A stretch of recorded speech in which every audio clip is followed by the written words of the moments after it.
Let's go. First, but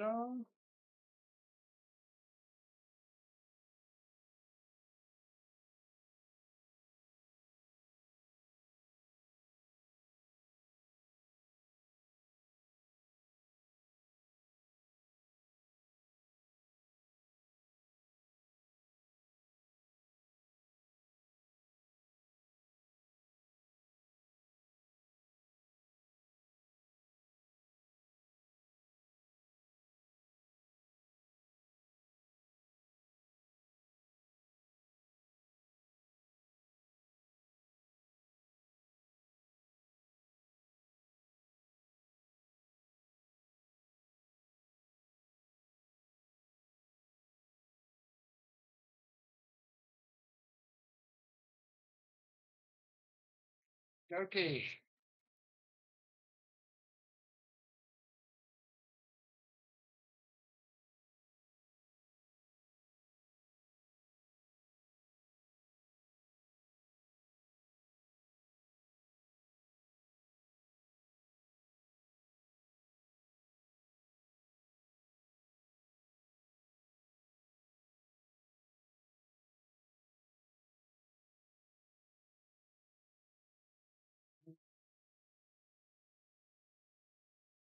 Hi, welcome to tonight's Tuesday reading stream. Of course, I will be continuing to read Vladimir Lenin's Imperialism, the Highest Stage of Capitalism. So, let's get these out of the way and let's begin.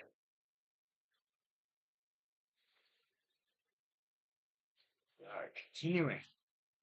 Chapter 3. Finance, Capital, and Financial Oligarchy.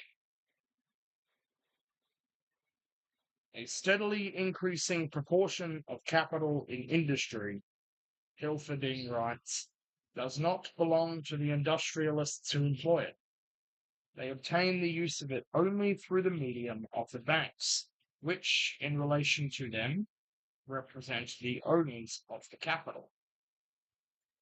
On the other hand, the bank is forced to keep an increasing share of its funds engaged in industry. Thus, to an increasing degree, the bank is being transformed into an industrial capitalist. This bank capital, i.e., capital in money form, which is thus really transformed into industrial capital, I call finance capital. Finance capital is capital controlled by banks and employed by industrialists. This definition is incomplete insofar as it is silent on one extremely important fact: the increase of concentration of production and of capital to such an extent that it leads and has led to monopoly. But throughout the whole of his work, and particularly in the two chapters which precede the one from which this definition is taken, Hilferding stresses the part played by capitalist monopolies. The concentration of production, the monopoly arising therefrom, the merging or coalescence of banking with industry. This is the history of the rise of finance capital and what gives the term finance capital its content. We now have to describe how, under the general conditions of commodity production and private property, the domination of capitalist monopolies inevitably becomes the domination of a financial oligarchy. It should be noted that the representatives of German bourgeois science, and not only of German science, like Rieser, Scholz Gewernitz, Liefman, and others, are all apologists of imperialism and of finance capital. Instead of revealing the mechanics of the formation of an oligarchy, its methods, its revenues, innocent and sinful, its connections with parliaments, etc., they conceal, obscure, and embellish them. They evade these vexed questions by a few vague and pompous phrases, appeals to the sense of responsibility of bank directors, praising the sense of duty of Prussian officials by giving serious study to petty details, to ridiculous bills of parliament, for the supervision and regulation of monopolies, by playing with theories like, for example, the following scientific definition arrived at by Professor Leavitt. Commerce is an occupation having for its object collecting goods, storing them, and making them available. The professor's bold-faced italics.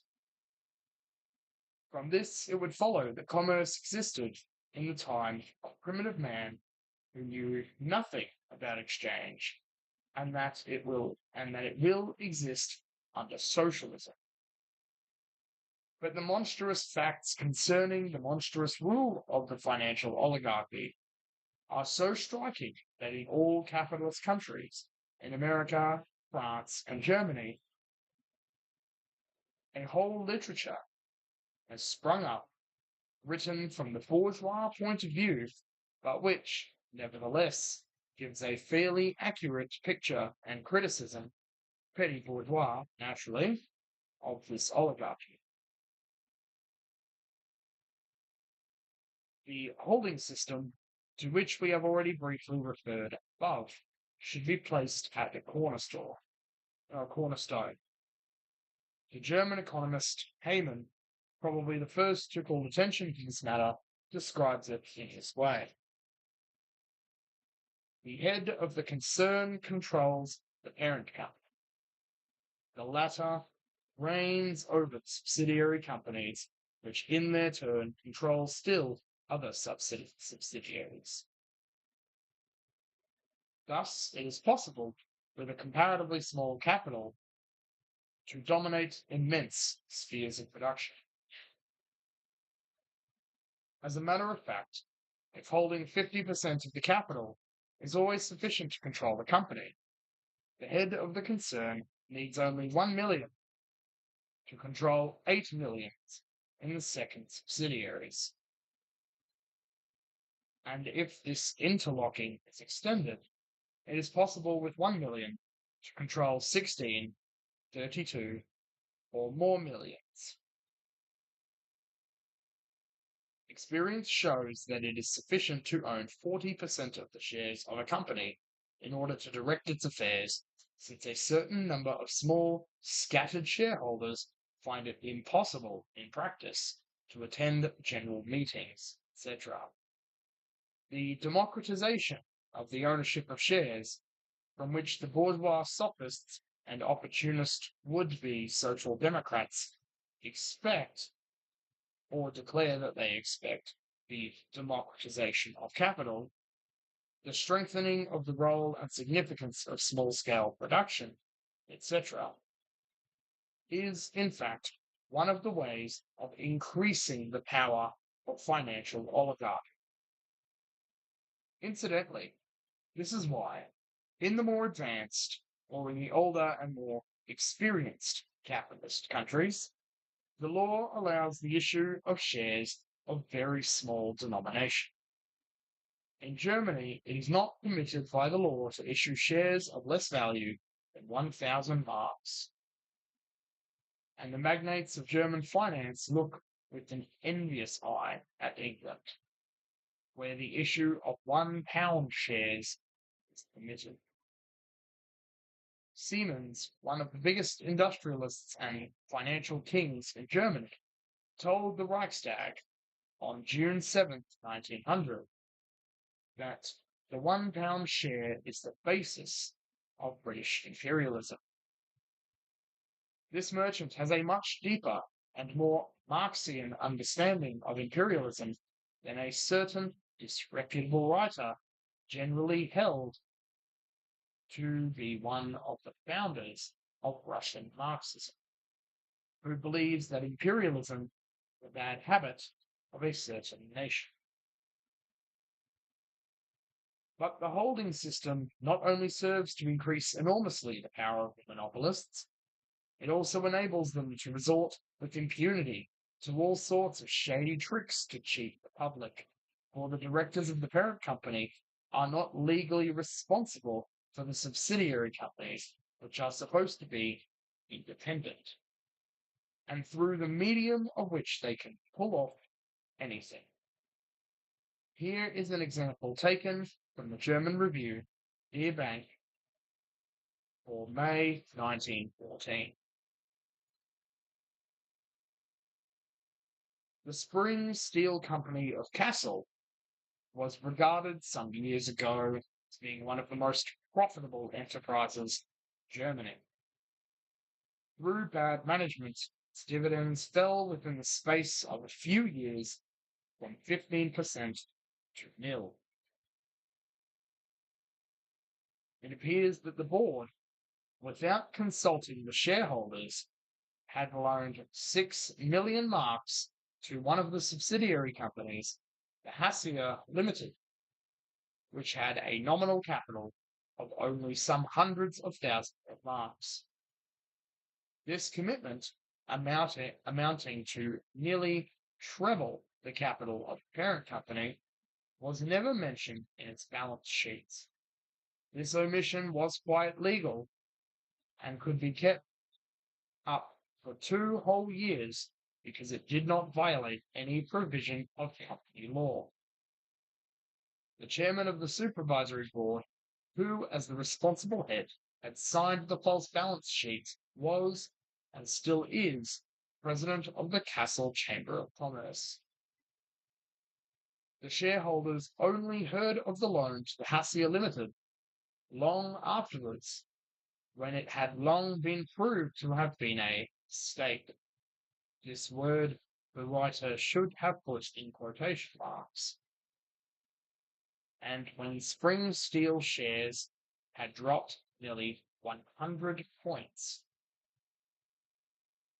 because those in the know had got rid of them. This typical example of balance sheet jugglery, quite common in joint stock companies, explains why their boards of directors are more willing to undertake risky transactions than individual dealers.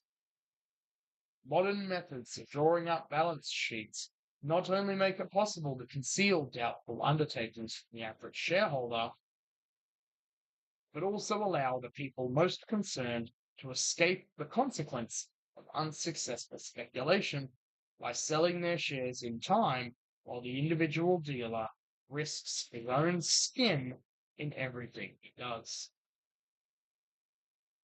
The balance sheets of many joint stock companies put us in mind of the palimpsests of the Middle Ages, from which the visible inscription had first to be erased in order to discover beneath it another inscription giving a real meaning of the document. Palimpsests are parchment documents from which the original inscription has been obliterated and another inscription imposed. The simplest, and therefore most common procedure for making balance sheets indecipherable is to divide a single business into several parts by setting up subsidiary companies or by annexing such.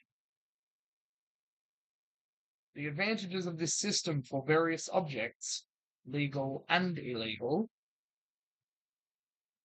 are so evident that it is now quite unusual to find an important company in which it is not actually in use. As an example of an important monopolist company widely employing this system, the author quotes the famous General Electric Company, to which we shall refer below. In 1912, it was calculated that this company held shares in from 175 to 200 other companies, controlling them, of course, and thus having control of a total capital of 1.5 billion marks.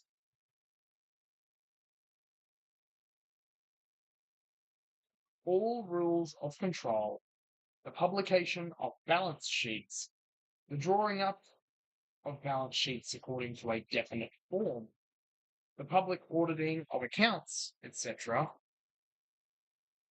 the things about which well-intentioned professors and officials, that is, those imbued with the good intention of defending and embellishing capitalism,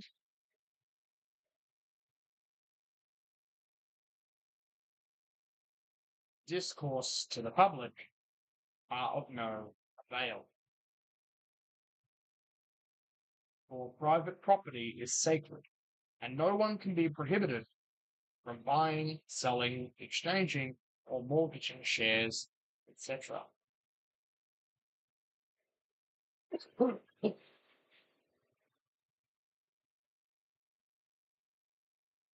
The extent to which this holding system has developed in the big Russian banks may be judged by the figures given by Agad, who was for 15 years an official of the Russo-Chinese Bank, and who, in May 1914, published a book not altogether correctly entitled Big Banks and the World Market. The author divides the big Russian banks into two main categories. A, banks that come under a holding system, and B, independent banks. Independence, however, being arbitrarily taken to mean independence of foreign banks. The author divides the first group into three subgroups. 1. German participation. 2. British participation. And 3. French participation, having in view the participation and domination of big foreign banks of a particular country mentioned. The author divides the capital of the banks into productively invested capital in industrial and commercial undertakings, and speculatively invested capital in stock exchange and financial operations, assuming, from his petty bourgeois reformist point of view, that it is possible under capitalism to separate the first form of investment from the second and to abolish the second form. Here are the figures he supplies. Got this. Oh, sorry, I got this one up on the screen now. Try and zoom in just a little bit.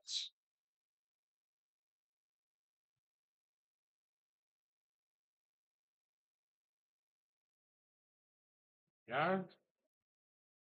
I'll leave that up for a bit.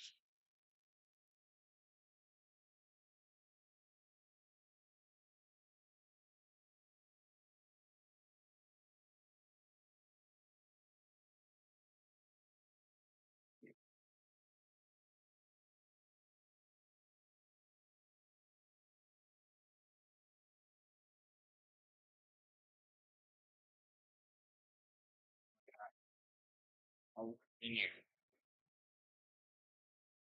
According to these figures, of the approximately 4 billion rubles making up the working capital of the big banks, more than 3/4, more than 3 billion belonged to banks which in reality were only subsidiary companies of foreign banks, and chiefly of the Paris banks, famous trio Union Parisien, Paris et Pays-Bas, and Societe Generale, and of the Berlin banks, particularly the Deutsche Bank and Diskonto Gesellschaft, or Gesellschaft.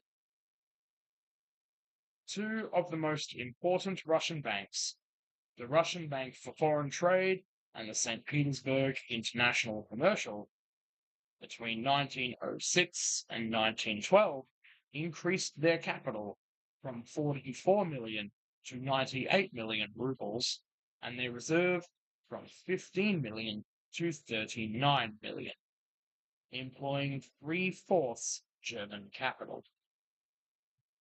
The first belongs to the Deutsche Bank group, and the second to the Diskonto Gesellschaft. The worthy Agard is indignant at the fact that the majority of the shares are held by the Berlin banks, and that, therefore, the Russian shareholders are powerless. Naturally, the country which exports capital skims the cream.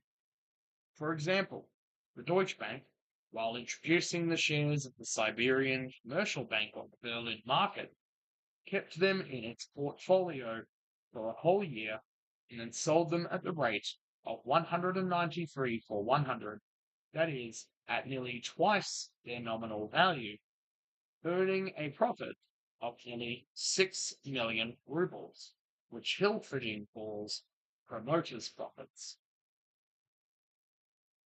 Our author puts the total resources of the principal St. Petersburg banks at 8,235,000,000 rubles, about 8.25 billion, and the holdings, or rather the extent to which foreign banks dominated them, he estimates as follows. French banks, 55%, English, 10%, German, 35%.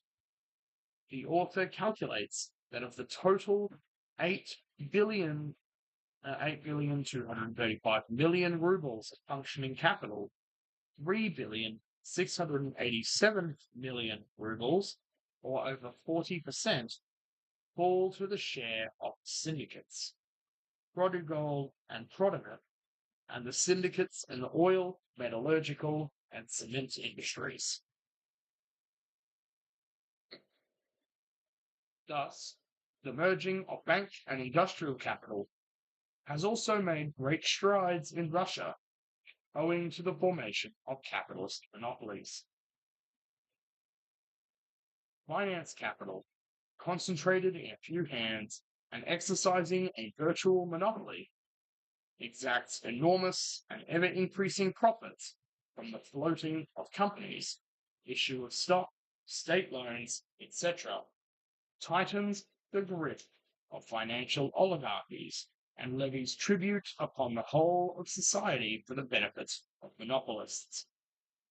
Here is an example, taken from a multitude of others, of the methods of business of the American trusts, quoted by Hilferding. In 1887, Havemeyer founded the Sugar Trust by amalgamating 15 small firms whose total capital amounted to $6.5 million.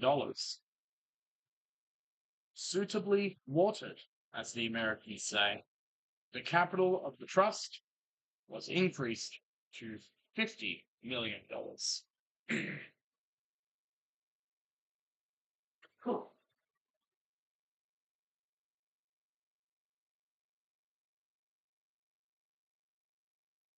This overcapitalization anticipated the monopoly profits in the same way as the United States Steel Corporation anticipated its profits by buying up as many iron fields as possible.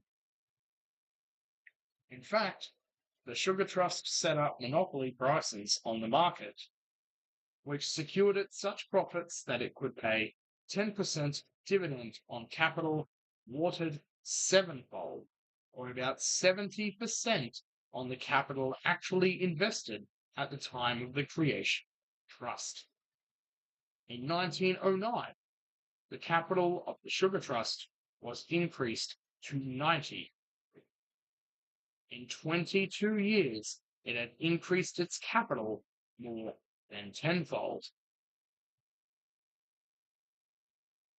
In France, the role of the financial oligarchy against the financial oligarchy in France, the title of the well-known book by Lysis, the 5th edition of which was published in 1908, assumed a form that was only slightly different.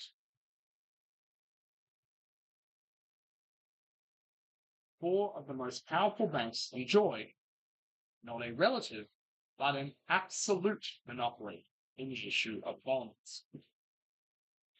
In reality, this is a trust of the big banks, and their monopoly ensures the monopolist profits from bond issues.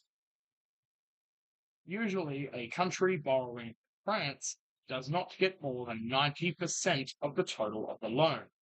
The remaining 10% goes to the banks and other middlemen.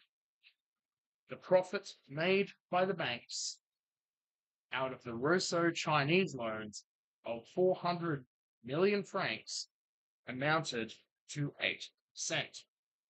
Out of the Russian 1904 loan of 800 million francs, the profit amounted to 10%, and out of the Moroccan 1904 loan of 62.5 million francs to 18.75%. Capitalism, which began its development with petty usury capital, ends its development with gigantic usury capital. The French, says Lysis, are the usurers of Europe. All the conditions of economic life are being profoundly modified by this transformation of capitalism. With a stationary population and stagnant industry, commerce, and shipping, the country can grow rich by usury. 50 persons, representing a capital of 8 million francs, can control 2 billion francs deposited in 4 banks. The holding system, with which we are already familiar, leads to the same result. One of the biggest banks, the Societe Generale, for instance, issues 64,000 bonds for one of its subsidiary companies, the Egyptian sugar refineries.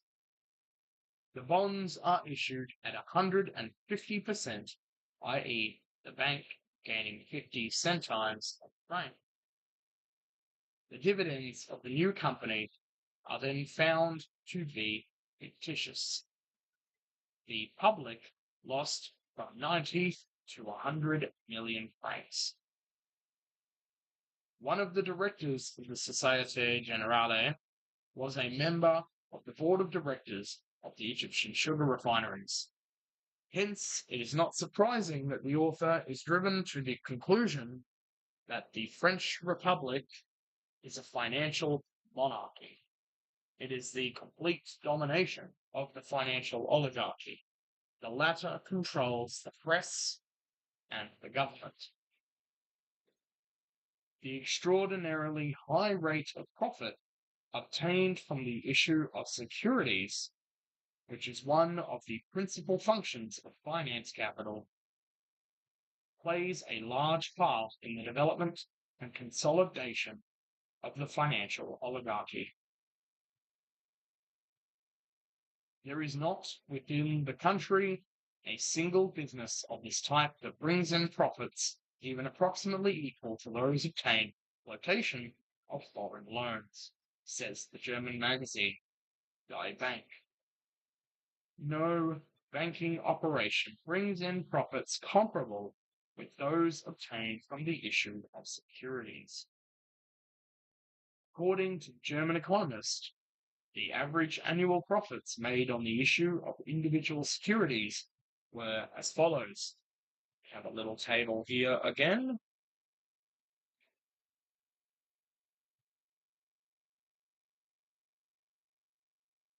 Leave that up for a moment.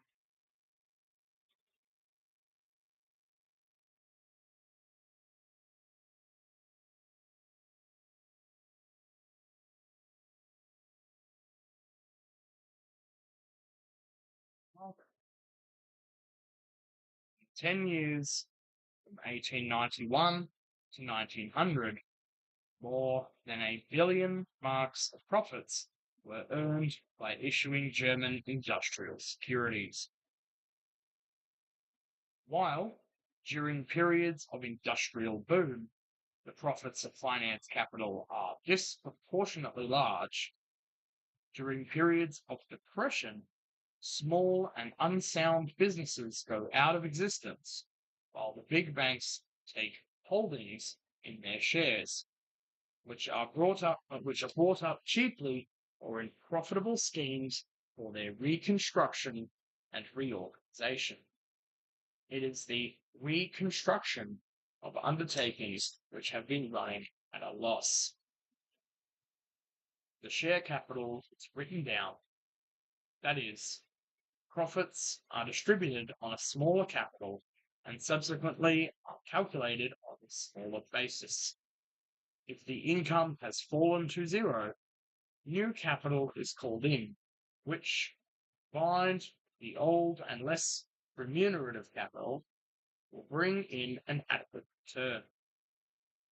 Incidentally, adds Hilferding, these reorganizations and reconstructions have a twofold significance for the banks. First, as profitable transactions, and secondly, as opportunities for securing control of the company's difficulties.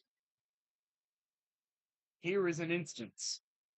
The Union Mining Company of Dortmund, founded in 1872 with a share capital of nearly 40 million marks, saw the market price of shares rise to 170 after it had paid a 12% dividend in its first year. Finance capital skimmed the cream and earned a trifle of something like 28 million marks. The principal sponsor of this company was that very big German Diskonto Gesellschaft, which so successfully attained a capital of 300 million marks. Later, the dividends of the union declined to nil. The shareholders had to consent to a writing down of capital, that is, to losing some of it in order not to lose it all. By a series of reconstructions, more than 73 million marks were written off the books of the Union in the course of 30 years. At the present time, the original shareholders of this company possess only 5% of the nominal value of their shares. But the bank made a profit out of every reconstruction. Speculation in land situated in the suburbs of rapidly growing towns is a particularly profitable operation for finance capital.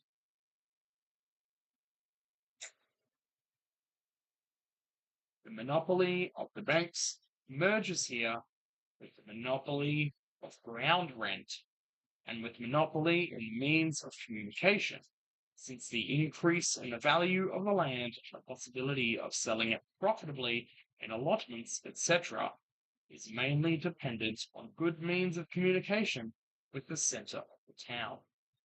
And these means of communication are in the hands of large companies which are connected by means of the holding system and by the distribution of positions on the directorates with the interested banks.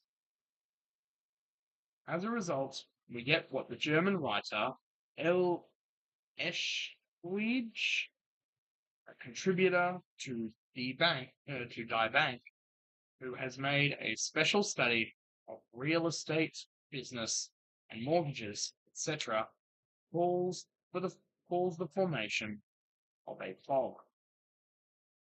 Frantic speculation in suburban building lots, collapse of building enterprises like that of the Berlin firm of Boswell and Nauer, which grabbed 100 million marks with the help of the sound and solid Deutsche Bank, the latter acting, of course, discreetly behind the scenes through the holding system and getting out of it by losing only 12 million marks.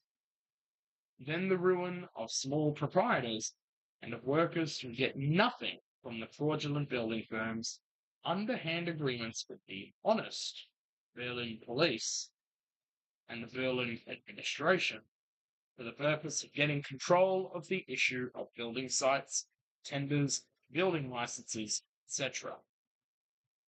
American ethics, which the European professors and well-meaning bourgeois so hypocritically deplore, have, in the age of finance capital, become the ethics of literally every large city, no matter what country it is in. At the beginning of 1914, there was talk in Berlin of the proposed formation of a transport trust, i.e., of establishing community of interests between the three Berlin passenger transport undertakings: the Metropolitan Electric Railway, the Tramway Company, and the Omnibus Company.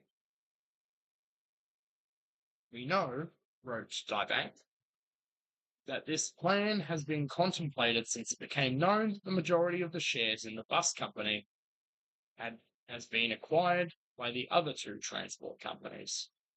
We may believe those who are pursuing this aim when they say that by uniting the transport services, they'll secure economies, part of which will in time benefit the public.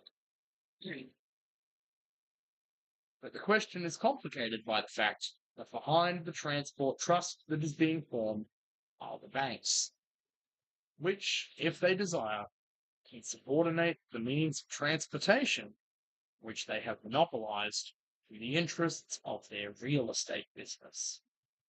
To be convinced of the reasonableness of such a conjecture, we need only recall that at the very formation of the elevated railway company, the traffic interests became interlocked with the real estate interests of the big bank which financed it, and this interlocking even created the prerequisites for the formation of the transport enterprise. Its eastern line, in fact, was to run through land which, when it became certain the line was to be laid down, this bank sold to a real estate firm at an enormous profit for itself and for several partners in the transactions. A monopoly, once it is formed and controls thousands of millions, inevitably penetrates into every sphere of public life, regardless of the form of government and all other details. In the economic literature of Germany, one usually comes across the servile praise of the integrity of the Prussian bureaucracy and allusions to the French Panama scandal and to political corruption in America. But the fact is that even the bourgeois literature devoted to German banking matters constantly has to go far beyond the field of purely banking operations, and to speak, for instance, of the attraction of the banks in reference to the increasing frequency with which public officials take employment with the banks. How about the integrity of a state official who, in his inmost heart, is aspiring to a soft job in the Berenstraße, the street in Berlin in which the head office of the Deutsche Bank is situated? In 1909, the publisher of Die Bank, Alfred Landsberg, wrote an article entitled "The Economic Significance of Byzantinism," which he incidentally referred to Wilhelm II's tour of Palestine and to the immediate result of this journey, the construction of the Baghdad Railway, that fatal standard product of German enterprise, which is more responsible for the encirclement than all our political blunders put together. By encirclement is meant the policy of Edward VII to isolate Germany by surrounding her with an imperialist anti-German alliance. In 1912, another contributor to this magazine, Eschwege, to whom we have already referred, wrote an article entitled Plutocracy and Bureaucracy, in which he exposes the case of a German official named Volta, who was a zealous member of the cartel committee and who, sometime later, obtained a lucrative post in the biggest cartel, i.e., the Steel Syndicate. Similar cases, by no means casual, forced this bourgeois author to admit that the economic liberty guaranteed by the German constitution has become, in many departments of economic life, a meaningless phrase, and that under the existing rule of the plutocracy, even the widest political liberty cannot save us from being converted into a nation of unfree people. As for Russia, we will content ourselves by quoting one example. Some years ago, all the newspapers announced that Davidov, the director of the credit department of the Treasury, had resigned his post to take employment with a certain big bank at a salary which, according to the contract, was to amount to over 1 million rubles in the course of several years. The function of the credit department is to coordinate the activities of all the credit institutions of the country. It also grants subsidies to banks in St. Petersburg and Moscow amounting to between 800 and 1,000 million rubles.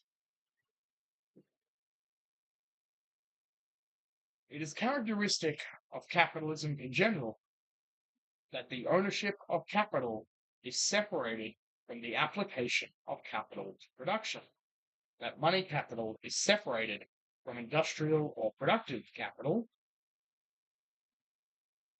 and that the rentier, who lives entirely on income obtained from money capital, is separated from the entrepreneur and from all who are directly concerned in the management of capital. Imperialism, or the domination of finance capital, is that highest stage of capitalism in which this separation reaches vast proportions. The supremacy of finance capital over all other forms of capital means the predominance of the rentier and of the financial oligarchy. It means the crystallization of a small number of financially powerful states from among the rest. The extent to which this process is going on may be judged from the statistics on emissions, i.e. the issue of all kinds of securities. Oh, that's right, emissions wasn't being used for carbon capture. Long before we figured out what we were doing. In the Bulletin of the International Statistical Institute, a NAMARC has published very comprehensive and complete comparative figures covering the issue of securities all over the world, which have been repeatedly quoted in economic literature. The following are the totals he gives for 4 decades.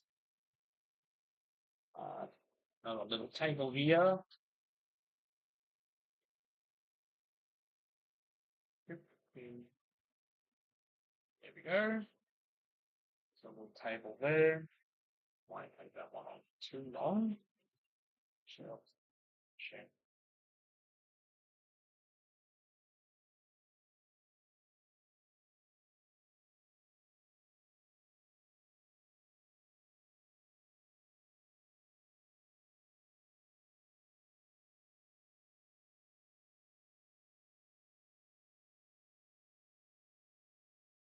Yep. In the 1870s, the total amount of issues for the whole world was high, owing particularly to the loans floated in connection with the Franco-Prussian War and the company promoting boom which set in Germany after the war. In general, the increase is not very rapid during the three last decades of the 19th century, and only in the first 10 years of, of the 20th century is an enormous increase observed of almost 100%.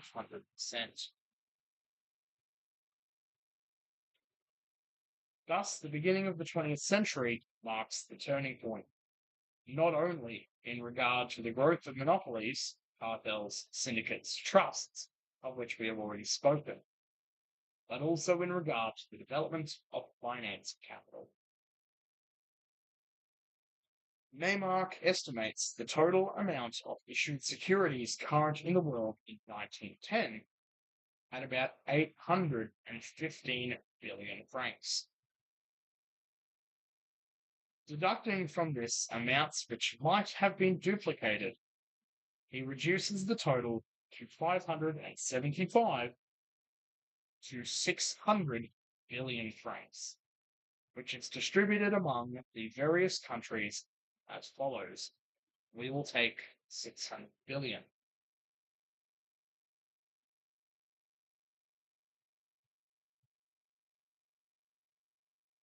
The last table of this chapter.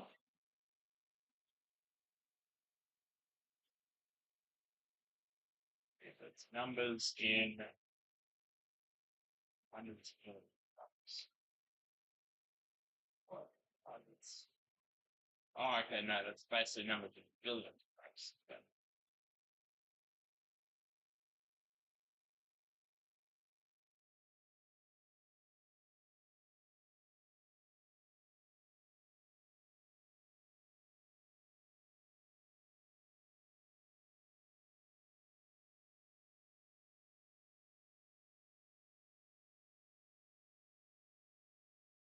From these figures, we at once see standing out in sharp relief four of the richest capitalist countries, each of which controls securities to amounts ranging from 100 to 150 billion francs.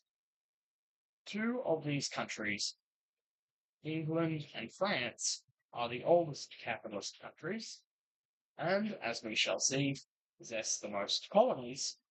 The other two, the United States and Germany, are in the front rank as regards rapidity of development and the degree of extension of capitalist monopolies in industry. Together, these four countries own 479 billion francs. That is nearly 80% of the world's finance capital. Thus, in one way or another, nearly the whole world is more or less the debtor to or tributary of these four international banker countries, the four pillars of world finance capital. It is particularly important to examine the part which export of capital plays in creating the international network of dependence and ties of finance capital.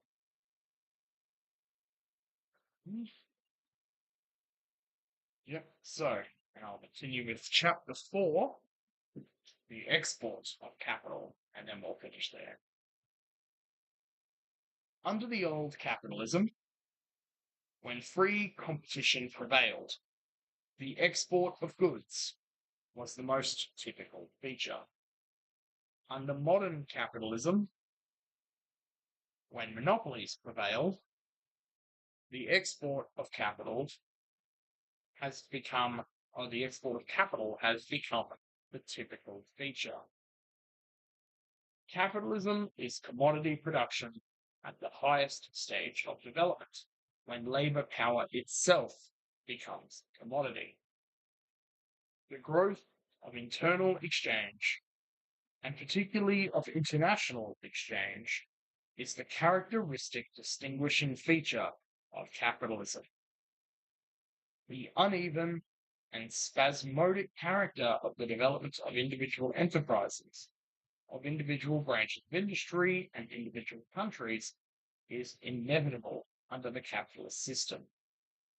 England became a capitalist country before any other, and in the middle of the 19th century, having adopted free trade, claimed to be the workshop of the world, the great purveyor of manufactured goods to all countries, which in exchange were to keep her supplied with raw materials.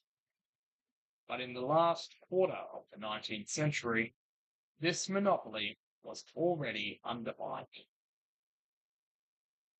Other countries, protecting themselves by tariff walls, had developed into independent capitalist states.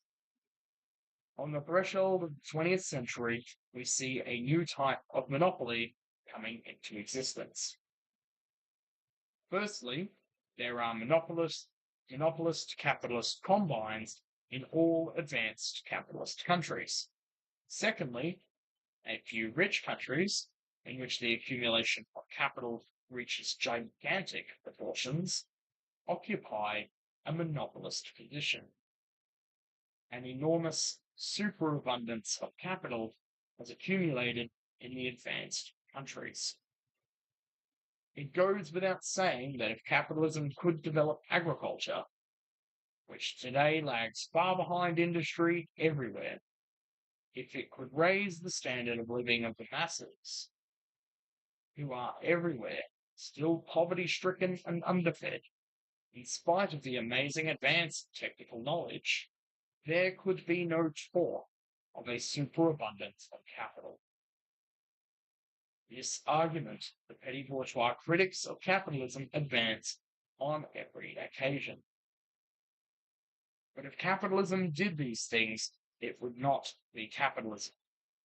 For uneven development and wretched conditions of the masses are fundamental and inevitable conditions and premises of this mode of production. As long as capitalism remains what it is, surplus capital will never be utilized for the purpose of raising the standard of living of the masses in a given country, for this would mean a decline in profits for the capitalists. It will be used for the purpose of increasing those profits by exporting capital abroad to the backward countries.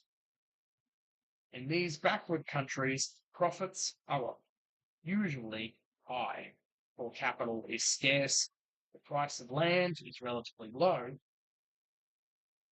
wages are low, raw materials are cheap. The possibility of exporting capital is created by the fact that numerous backward countries have been drawn into international capitalist intercourse. Main railways have either been built or are being built there. The elementary conditions for industrial development have been created, etc. The necessity for exporting capital arises from the fact that in a few countries, capitalism has become overripe, and owing to the backward state of agriculture and the impoverished state of the masses, capital cannot find profitable investment. Here are the approximate figures showing the amount of capital invested abroad by the three principal countries. Got another table here.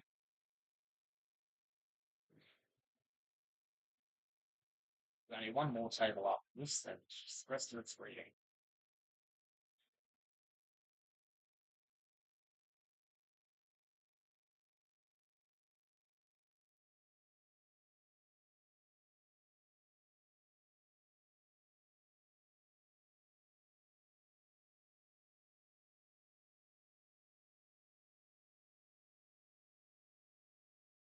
This table shows that the export of capital reached formidable dimensions only in the beginning of the 20th century. Before the war, the capital invested abroad by the three principal countries amounted to between 175 billion and 200 billion francs. at the modest rate of 5%. This sum should have brought in from 8 to 10 billions a year. This provided a solid basis for imperialist oppression and the exploitation of most of the countries and nations of the world. A solid basis for the capitalist parasitism of a handful of wealthy states. How is this capital invested abroad distributed among the various countries? Where does it go? Only an approximate answer can be given to this question, but sufficient to throw light on certain general relations and ties of foreign imperialism. Hey, we're in this table. It's not good, but okay, here's the last table. Distribution, approximate of foreign capital parts of the globe.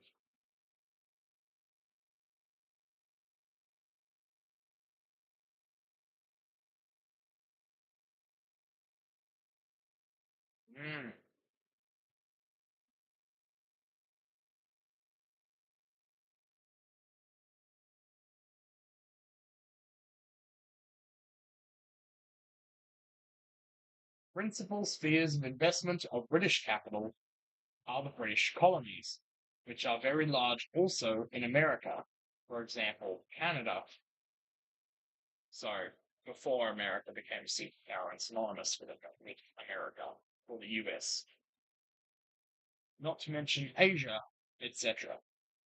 In this case, enormous exports of capital are bound up with the possession of enormous colonies, of the importance of which for imperialism we shall speak later. In regard to France, the situation is quite different. French capital exports are invested mainly in Europe, particularly in Russia, at least 10 billion francs. This is mainly loan capital in the form of government loans and not investments in industrial undertakings.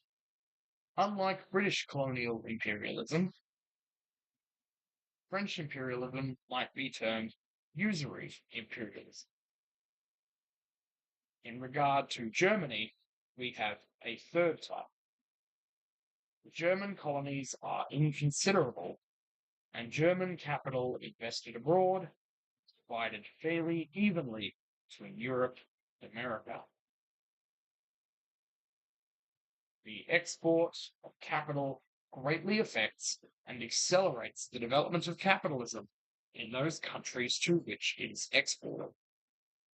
While, therefore, the export of capital may tend to a certain extent to arrest development in the countries exporting capital, it can only do so by expanding and deepening the further development of capitalism throughout the world.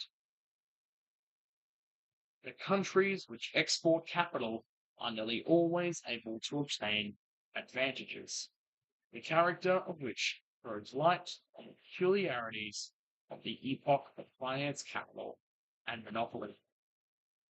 The following passage, for instance, occurred in the Berlin Review, Die Bank, for October 1913.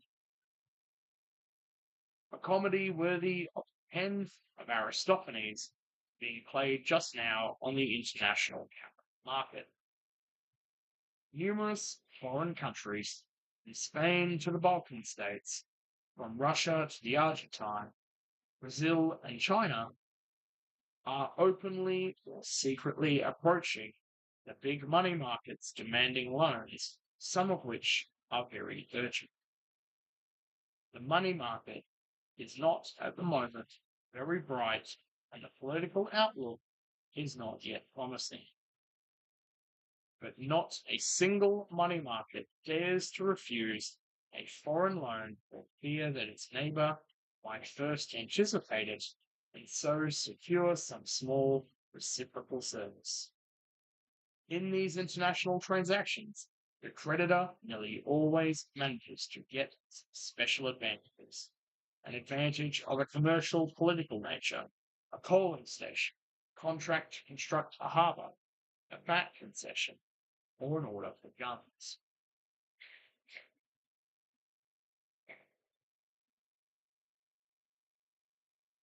Finance capital has created the epoch of monopolies, and monopolies introduced everywhere monopolist methods. The utilization of connections for profitable transactions takes the place of competition on the open market. The most usual thing is to stipulate that part of the loan that is granted shall be spent on purchases in country of issue, particularly on orders for war materials or for ships, etc. In the course of the last 2 decades, 1890 to 1910, France often resorted to this method. The export of capital abroad thus becomes a means for encouraging the export of commodities. In these circumstances, transactions between particularly big firms assume a form bordering on corruption, as Schilder delicately puts it.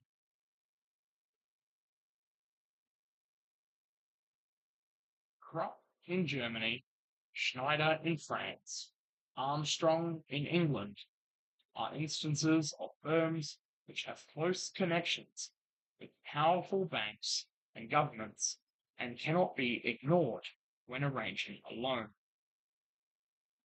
France granted loans to Russia in 1905, and by the Commercial Treaty of September the 16th, 1905, she squeezed concessions out of her to run till 1917. She did the same thing when the Franco-Japanese Commercial Treaty was concluded on August 19th, 1911. The tariff war between Austria and Serbia, which lasted with a 7 month interval from 1906 to 1911, was partly caused by competition between Austria and France for supplying Serbia with war materials. In January 1912, Paul Deschanel stated in the Chamber of Deputies that from 1908 to 1911, French firms had supplied war materials to Serbia to the value of 45 francs. A report from the Austro-Hungarian consul at Sao Paulo, Brazil, states, the construction of the Brazilian highways is being carried out chiefly by French, Belgian, British, and German capital. In the financial operations connected with the construction of these railways, countries involved also stipulate for orders for the necessary railway materials.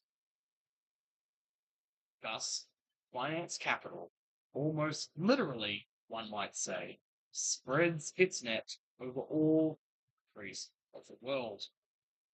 Banks founded in the colonies, or their branches, play an important part in these operations. It applies to us. German imperialists look with envy on the old colonizing nations, which are well established in this respect. In 1904, Great Britain had 50 colonial banks with 2,279 branches. In 1910, there were 72 banks with 5,449 branches. France had 20 with 136 branches, Holland 16 with 68 branches, and Germany had a mere 13 with 70 branches. The American capitalists, in their turn, are jealous of the English and German. In South America, they complained in 1915, 5 German banks have 40 branches, and 5 English banks have 70 branches. England and Germany invested in Argentina, Brazil, and Uruguay for the last 25 years, approximately $4,000 million, and as a result enjoy together 46% of the total trade of these 3 countries. The capital exporting countries have divided the world among themselves in figurative sense term. But finance capital has also led to the actual division of the world. And that's where I'm going to leave it for this week. So next will be Chapter 5, the division of the world among capitalist combines. So I will finish this one for today. Of course, on Thursday night for the gaming stream, I will be finishing off Carol's story in Freedom Planet. And then on the Saturday reading stream, I will continue reading Abram Leon's Jewish Question and Marxist Interpretation, which, if you have not seen the second part of that one last Saturday, absolute juicy. Really good stuff, and I'm definitely looking forward to getting back to this one. So, yeah. So, definitely get into that. I realized I really should be saying, if you're here, subscribe to the channel, ring that bell, click that bell so you get notified when my streams go live. And like it if you like it. But yeah, so that's going to be it for this week's Tuesday reading stream. So I will see you all next time.